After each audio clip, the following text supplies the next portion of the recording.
So yes, piracy is a very big problem in India जिसका counter तो अभी तक दिख नहीं रहा। अब पायरेसी सिर्फ डिजिटल कंटेंट तक ही सीमित नहीं है, बल्कि मांगा के जो लिटरल फिजिकल वॉल्यूम्स होते हैं ना, उनको भी इंडिया के अंदर धड़ल्ले से पायरेट किया जाता है। ऑनलाइन वेबसाइट्स पे आपको काफी चीप में मांगा लिस्टेड मिलेगी। आपको लगेगा ओरिजिनल है, आप ऑर्डर करोगे आपको पायरेटेड आ जाएगा, शायद आपको पता भी नहीं चलेगा if you are not season. India के अंदर एनिमे का क्रेज बढ़ता जा रहा है, इतना कि क्रंची रोल वाले खुद कह रहे हैं कि यूएस के बाद अगर कोई सेकंड लार्जेस्ट मार्केट बनेगा एनिमे के लिए तो वो होगा इंडिया। इनफैक्ट ये जो पैराडाइम शिफ्ट है वो आपको ग्राउंड लेवल पे भी देखने को मिल जाएगा। कैसे? वेल, इस बार मैं बैंगलोर में जापान हब्बा में गया था, जहां इतने सारे लोग आए थे कि मैं आपको बता नहीं सकता कितने सारे। नंबर्स की बात की जाए तो भैया ये कॉमिक कॉन से भी ज्यादा थे। While I do agree कि जापान हब्बा सिर्फ एनिमे को लेके नहीं है, लेकिन एनिमे उसका मेजर पार्ट जरूर है। तो सोचने वाली बात है कि अगर एनिमे इंडिया में इतना ज्यादा पॉपुलैरिटी गेन कर रहा है, इतना ग्रो कर रहा है, तो फिर क्रंची रोल उतनी तेजी से ग्रो क्यों नहीं कर पा रहा? Now don't get me wrong, Crunchyroll grow कर रहा है, लेकिन ये ग्रोथ और भी तेज होनी चाहिए थी, जो कि फिलहाल तो नहीं दिख रही। तो ऐसा क्यों है? इन्हीं रीजंस पे हम आज की वीडियो में डिस्कस करेंगे। एंड ऑब्वियसली ये वीडियो थोड़ी सी अलग है, तो इसी के साथ चलिए शुरू करते हैं। तो जब मैं यहाँ इन जनरल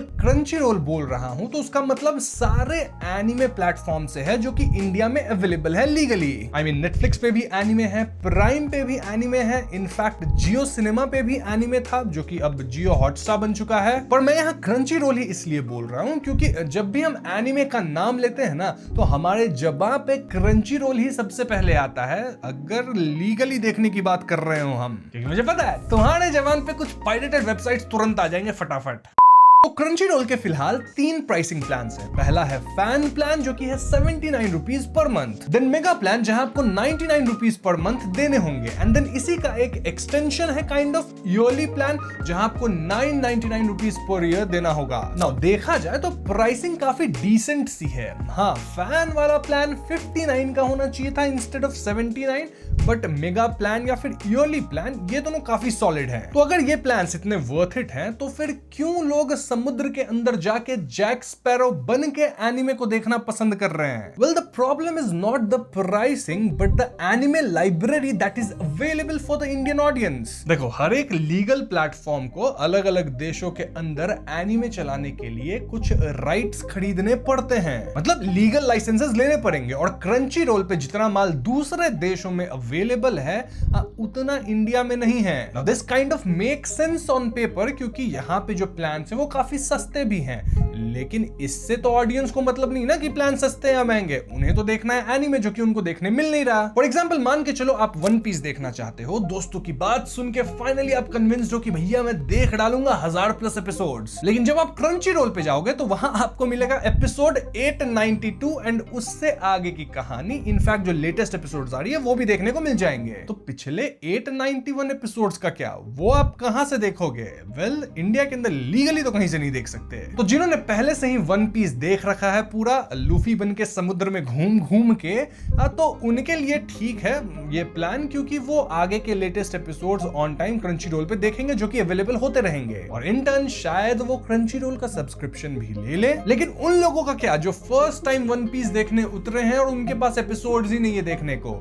वेल, वो लोग समुद्री गलियों में जाएंगे, और अगर वो लोग वहां जाएंगे तो फिर वहां से वापस नहीं आएंगे सिर्फ 892 से आगे का एपिसोड्स देखने, सब उधर ही देख लेंगे। कहने का तात्पर्य ये कि कंटेंट की जो लाइब्रेरी है क्रंची रोल के ऊपर वो उतनी ज्यादा है नहीं, तो इस कारण से कई लोग पायरेट लाइफ जीने लग जाते हैं, और एक बार आप शुरू कर दिए तो फिर वापस मुड़ के थोड़ी देखोगे। मतलब कौन ही अपने पैसे निकालना चाहेगा जब फ्री में माल मिल रहा है? बात तो सही है। चलो, ये तो थी छोटी लाइब्रेरी होने वाली बात, लेकिन जब डबिंग पे बात आती है तो उसका भी हाल कुछ ठीक नहीं है मित्रों। इंडिया के अंदर उन नए ऑडियंस की तादाद बहुत ज्यादा है जो कि किसी न्यू जेन एनिमे से मतलब हुक हुए हैं, अब वो एनिमे देखना चाहते हैं, लेकिन उनको सबटाइटल्स के साथ देखने की आदत नहीं, उन्हें डबिंग चाहिए। मतलब देख सकते हैं सबटाइटल्स के साथ, लेकिन वो प्रेफर करेंगे लोकल लैंग्वेज में ही देखना। वैसे में एनिमे प्लेटफॉर्म्स पे जब वो जाएंगे तो पाएंगे कि डबिंग्स तो अवेलेबल ही नहीं है, और इन केस अगर किसी नई एनिमे की डबिंग आती भी है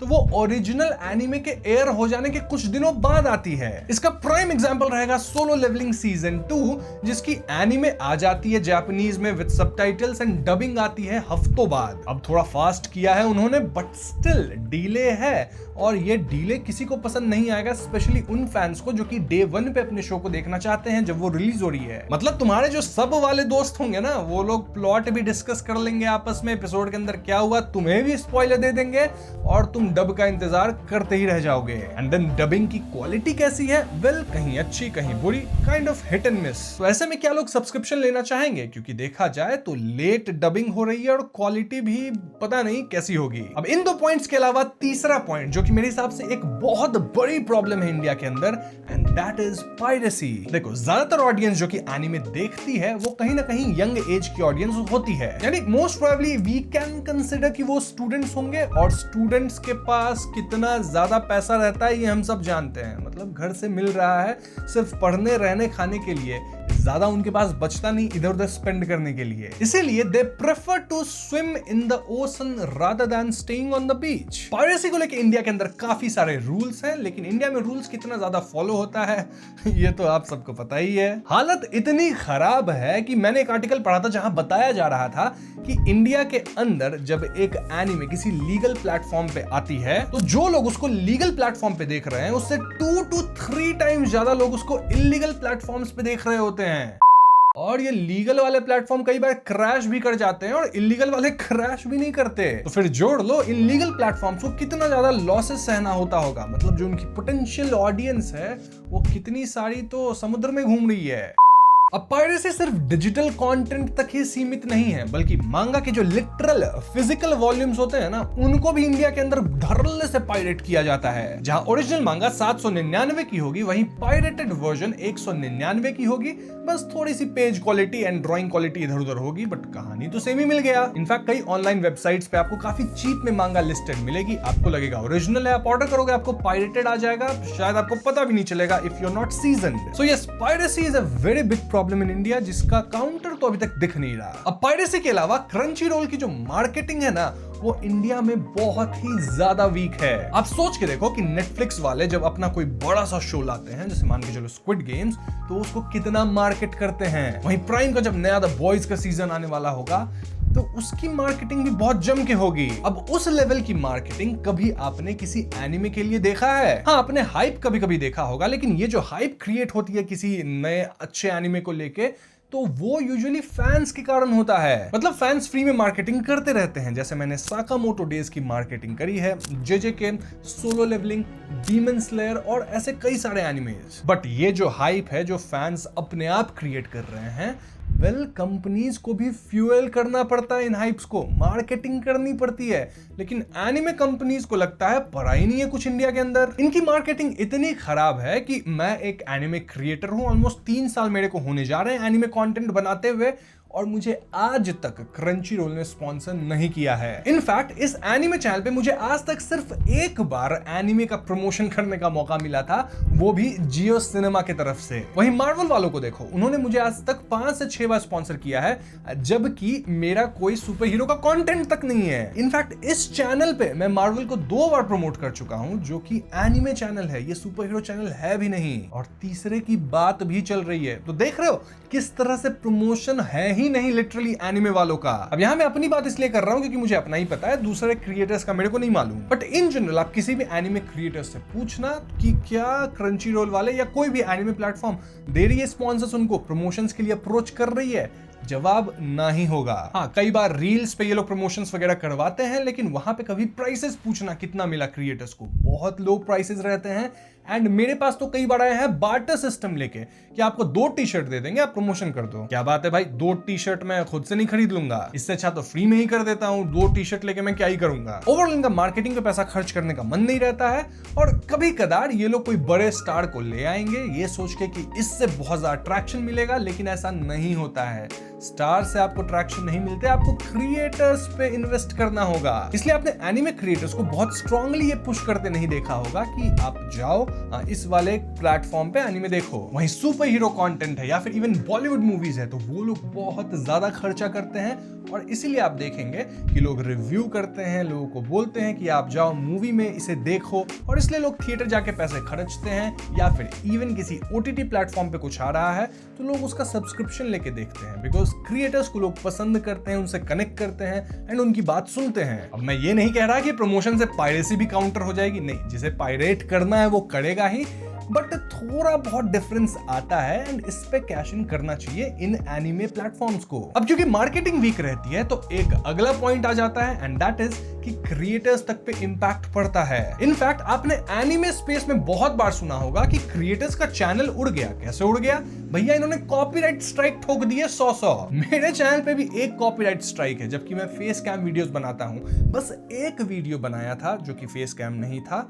क्यों? क्योंकि मैं उस वक्त ट्रिप पे था तो सोचा चलो वॉइस ओवर कर देते हैं, इजी रहेगा। और भैया उस वीडियो को ढूंढ के उस पे कॉपीराइट क्लेम नहीं, स्ट्राइक मारा। ऐसा भी नहीं कि बस कंटेंट को ब्लॉक कर दो या फिर कॉपीराइट क्लेम लगा के पैसे ले जाओ उस वीडियो से जो भी बनेगा, क्योंकि क्लेम या ब्लॉक करने से चैनल पे असर नहीं होता, बस वो वीडियो की रीच गिर जाती है या उससे पैसे नहीं कमा पाएगा क्रिएटर।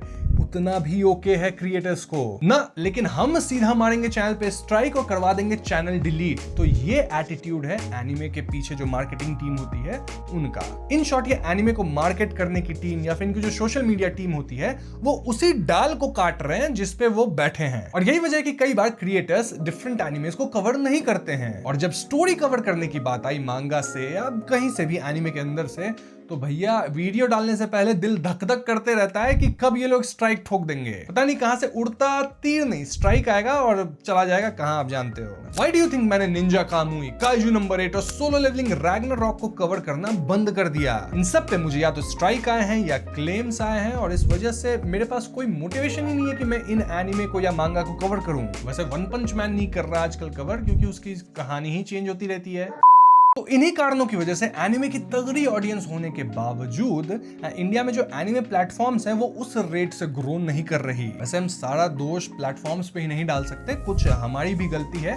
जैसे लोग पायरेसी बहुत ही ज्यादा करते हैं इंडिया के अंदर, which I don't think is right. ऐसे में मैं यही कहूंगा कि जो चीज लीगली अवेलेबल है उसको लीगल प्लेटफॉर्म्स पे ही जाके देखो, और अफोर्ड कर सकते हो तो सब्सक्रिप्शन ले लो। इससे जो क्रिएटर्स हैं उनको सपोर्ट होगा, एनीमे मार्केट भी काफी ग्रो करेगा इंडिया के अंदर। अब ये तो थी प्लेटफॉर्म्स की बात, लेकिन इंडिया के अंदर जो एनीमे कंटेंट क्रिएटर्स हैं वो भी उस रेट से नहीं ग्रो कर रहे हैं। आई मीन अगर ऑडियंस बढ़ रही है तो क्रिएटर्स को तो एटलीस्ट ग्रो करना चाहिए ना, क्योंकि यूट्यूब पे या इंस्टाग्राम पे जो क्रिएटर्स कंटेंट डालते हैं वो तो फ्री में अवेलेबल होता है। वेल, इसके पीछे भी कई सॉलिड रीजंस है, लेकिन उस पे हम इस वीडियो में नहीं किसी और वीडियो में बात करेंगे। वैसे ये थोड़ी डिफरेंट सी वीडियो है एंड मुझे पता चल जाएगा इस पे कैसा आपका रिस्पॉन्स आता है। अगर रिस्पॉन्स अच्छा है यानी 10K लाइक्स आ गए तो वो क्रिएटर वाली वीडियो भी लेके आऊंगा कि क्यों हम क्रिएटर्स ग्रो नहीं कर पा रहे एनिमे स्पेस के अंदर। और नहीं आपका इंटरेस्ट नहीं आया इस वीडियो पे तो वो वीडियो भी नहीं आएगी, एज सिंपल एज दैट। वैसे कमेंट्स में आप इस टॉपिक को लेके अपनी ओपिनियंस जरूर बताना, और अगर मैंने कुछ मेजर पॉइंट मिस किया है तो वो भी बताना भाई कि क्या और भी रीजंस हो सकते हैं कि एनिमे प्लेटफॉर्म्स ग्रो नहीं कर रहे हैं। बस यहीं पे वीडियो खत्म। वीडियो पसंद आए तो लाइक और शेयर करें, साथ ही चैनल पे नए तो हमें सब्सक्राइब भी कीजिएगा। I will see you guys next one, peace out.